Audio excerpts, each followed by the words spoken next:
السلام علیکم ورحمۃ اللہ وبرکاتہ۔ مثبت سوچ آپ کی شخصیت کو خوشگوار بناتی ہے۔ دوسروں کے رویوں کی مثبت تعبیر کریں۔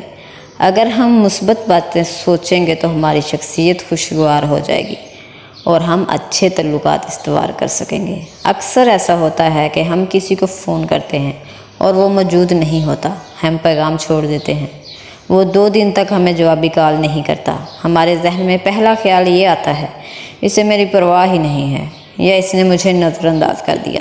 یہ منفی سوچ ہے۔ ایک مثبت سوچ کے حامل شخص کی سوچ یہ ہوتی ہے، ہو سکتا ہے اس نے فون کرنے کی کوشش کی ہو لیکن نیٹ ورک میں خرابی کی وجہ سے کال نہ مل سکی ہو سکتا ہے وہ جوابی کال کرنا بھول گیا ہو، ممکن ہے وہ کسی الجھن یا پریشانی کا شکار ہو۔ وجوہات بہت سی ہو سکتی ہیں۔ دوسرے شخص کو ہمیشہ شک کا فائدہ دینا چاہیے اور مثبت سوچنا چاہیے۔ یاد رکھیں، زیادہ باتیں وہ لوگ کرتے ہیں جن کے پاس کہنے کو کچھ نہیں ہوتا۔ نیک بننے کے لیے اتنی کوشش کریں جیسے حسین بننے کی کوشش کرتے ہیں۔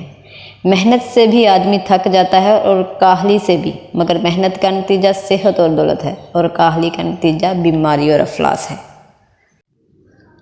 ہماری عادتیں ہماری ذات کی عکاسی کرتی ہیں۔ اعلیٰ کارکردگی بھی ایک عادت ہوتی ہے۔ جو ذمہ داری خواہش بن جاتی ہے وہ بالآخر مسرت میں ڈھل جاتی ہے۔ ہمارے آج کے شک ہماری کل کی کامیابی کو ناکامی میں بدل دیتے ہیں۔